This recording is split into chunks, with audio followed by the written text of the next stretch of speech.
after 10 years. And 6 months later, went back as an adjunct, and that was wonderful. I didn't have to go to any meetings, didn't have to do any reports other than grades. I just went in and taught. That's awesome. Up till I was 74, when I set 2011. Talk to me about the first full-timers here. Do you remember that transition into full-time? John Brown and George Eager. They got the job because they were available. Other than Harold. Oh, yeah, Harold was all right now. And that's all there were when I took over as chief, was John and George. What kind of hours did they work? Regular 8-hour days, because I got a couple more hired, and enough that we could go to 24-hour shifts, because sometimes they'd have anybody take squad at night. I mean, one guy would sign up to run squad, you know, part-timers all signed up. When did the volunteers start sleeping overnight? I don't know, that happened between 68 and 71. I can tell you that, because that's when I was gone. They built on a room on the west side of the firehouse. You can still see the windows. No, it was, built. the beds were upstairs in the original firehouse, the first beds. Well, this, And then we split the big room in the back side into offices, and they used one of those because it was bigger than what there was at the top of the stairs in that first one. Yeah. And that's where they made bedrooms out of. Because I built an office in there for me, and the trustees wanted it better, so they took it and gave me their old one. And that was in the back of the upstairs? Yeah. Probably shouldn't have added that weight to that thing, to be truthful with you. Did you guys ever, We did it ourselves, so it didn't cost them that much. yeah, did you guys ever, was it George Eager was the cook for Patton? I don't know. He And was every cook for, Sunday I morning? never heard he was cook for Patton. I just know he was an Army cook. Okay, so the story goes is that he was Patton's personal chef, huh? But he cooked Sunday morning breakfast. Do you remember that early in your years? Well, he cooked for lunch sometimes for us Okay. when I was there. But he used to cook fish dinners for St. Michael's. They'd have it was a big deal. they're a big fish, yeah. Huh. Beer battered fish. Yeah. What was life like in the firehouse back then? I mean, and when you were chief, and walk me into the firehouse, and because we'll never walk into 37 West Bridge, so walk me into the firehouse and tell me what you would see and smell and hear, and you know, I'm curious to know. Well, on your left was a generator. And straight ahead when you went in the door was the furnace room, and then you would step down into the apparatus bay. And at one time, the Rio was backed up in there toward the corner, and there was the squad in front of it, and the GMC set in the middle, and the new Dodge that they got in the late 50s was on the other side. So every time, and they always took the GMC because it was supposed to have 1,000 gallon of water. It's one thing I did as chief. I had it weighed and found it was an 800 gallon tank. And you'd had to pull the first one out to get that one out around the post to go. So you really had them crammed in there. Oh yeah, it was jammed in there. And your left phone was the phones. You want to know where you found an office there on the west side. And that's as far as the original station went. And upstairs was 2 little rooms, and one of them, the roof line was the whole room. That's what they took out and put the windows in. Yeah. On the west Yeah. side. Where was the showers? Was a shower in the bathroom? Yeah, showers in the bathroom on the east side of the building, right above the generator room. I don't know whether this ought to be known or not, but occasionally, before we had running water in the house, we'd take a shower out the firehouse. We weren't the only ones. No, Huh. That's cool. We had to carry our water in from well pump. They devised took an old potato chip can, and they poked a bunch of holes in the bottom of it and then put the lid on it. And they'd fill that with water and take it out and hang it up in what used to be a well curb, and they used cardboard boxes wherever they could to make a little enclosure, pull the lid off to take a shower, put it back on after they soap up, and then pull it back off to rinse. We got running water in the house when I was a freshman in high school, You know, I never knew. or maybe a sophomore, I never guess it knew about was. when it was. So it had to be in the late 40s. Yeah, That's cool. well, it was after the war, that's for sure. Yeah. Because we Had to drink it. We had to run, and I'm sure you're aware of this, we had to run a water line from the well, which was probably about 60 feet out from the house. And we couldn't put the water line deep enough to be below the frost line because we chiseled 4 or 5 inches 16 inches of 4 or topsoil. 5 inches out of solid rock to get that down to 18, 20 inches. And you know, because the firehouse is sitting on pretty solid rock. And another story is when the addition was built on the church, they had to dig into solid rock to pour a footer. That doesn't make sense, But though. the funny thing is, you go west in the cemetery, and It's all dirt. you can get down your 6 feet. Well, if you go down Franklin Street, from where the old firehouse set, if you go down Franklin Street to where Johnny Moffett lived, around the other side of that is actually sand. Because we hauled sand up from there for the baseball diamond at Dublin to put it on the field. I'll be darned. But that's money from going from 60 inches of topsoil to sandy soil or just clay up at And cemetery. of course, it runs all the way to the river.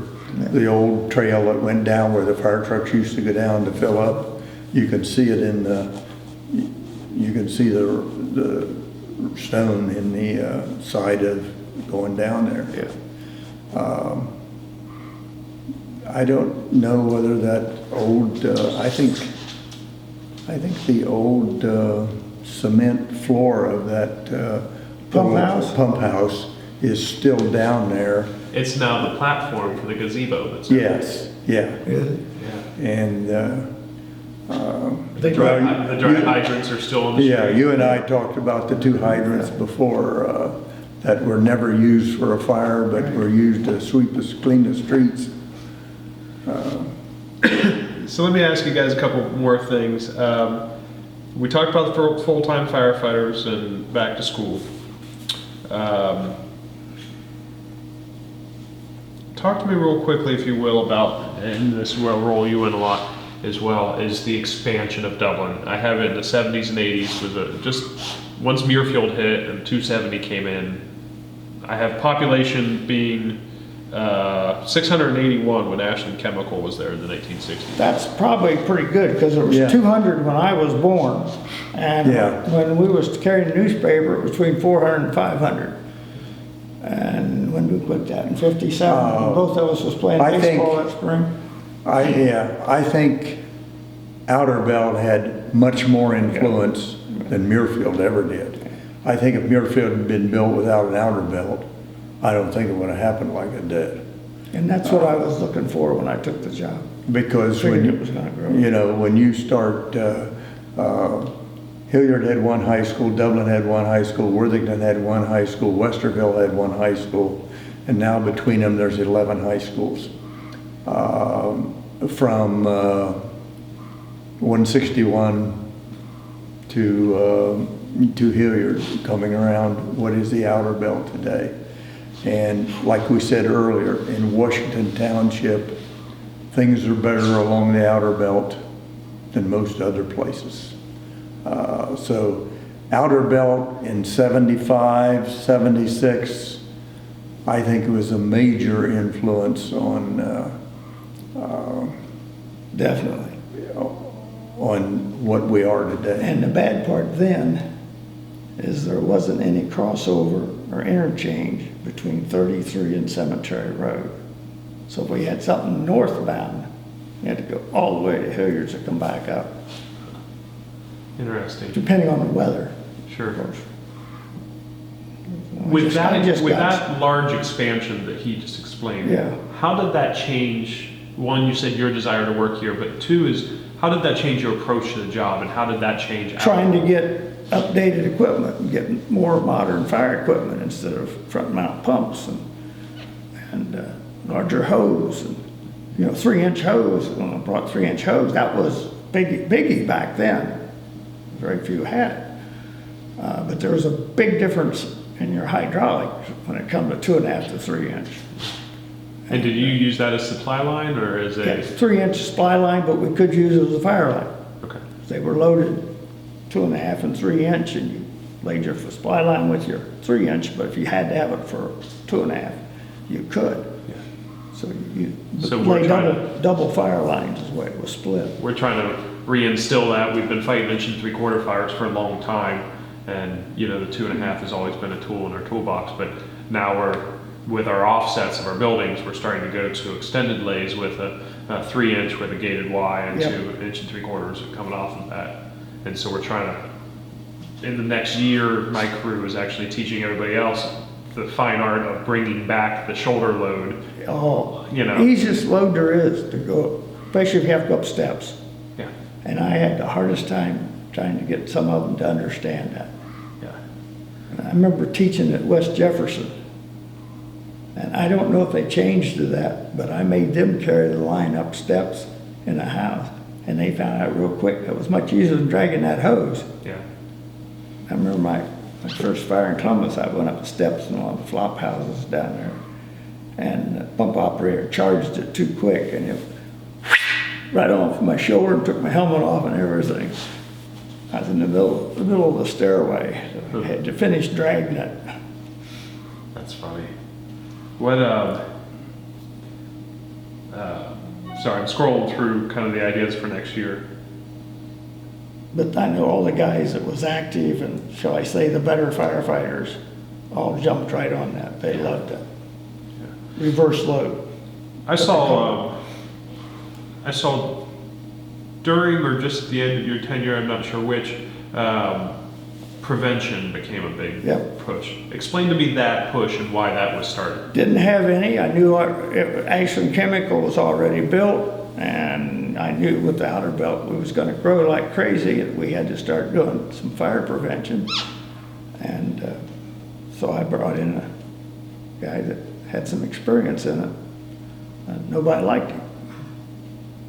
Who was They that? resented Bud Bucher, Okay. who after I left, he left and went to state fire marshal, Okay. finished out there his career. And he was replaced by Boston, I believe. Yeah, exactly. Yeah. Came from Rickenbacker. What did prevention look like back then? Wasn't much, but I have to tell you, we started. When I was teaching, the principal at the high school would say, now we have to have a fire alarm next week. And everybody said, well, don't do it Tuesday, I got tests, and don't do it Wednesday, or don't do it at a certain time because my girls are getting dressed. And told him, I said, just pull the thing. So the teachers don't know it either, and it'd be better to react. So I always wanted to do that, and other departments I did it. So when I come back to Dublin, that's something we did, Fire Prevention Week. And we went out to the high school, and we just hired Bucher. And I says, you go in the back door, take the buggy, you go in the back door, pull the fire alarm. Nobody will see you. And I says, then we'll pull up in the engine. We were just parked down the road. And he goes in the back door, and I see kids coming out of the building, so we pull up, and he comes up to me and says, Chief, we're in trouble. I said, what do you mean? I mean, we're really in trouble. He says, I pulled the wrong handle. I says, well, it worked. Everybody's out of the building. He says, yeah, but I just dumped 500 pounds of dry chemical in the kitchen. Needless to say, we used shop vacs, did a lot of cleanup that day. I thought for a while I was going to have to buy McDonald's. We got to go to Henderson Road to get to a McDonald's and buy a bunch of hamburgers for the students. But they happened to have a cold lunch that day, so they wasn't cooking anything. That is Because it was 10:30, 11 o'clock in the morning.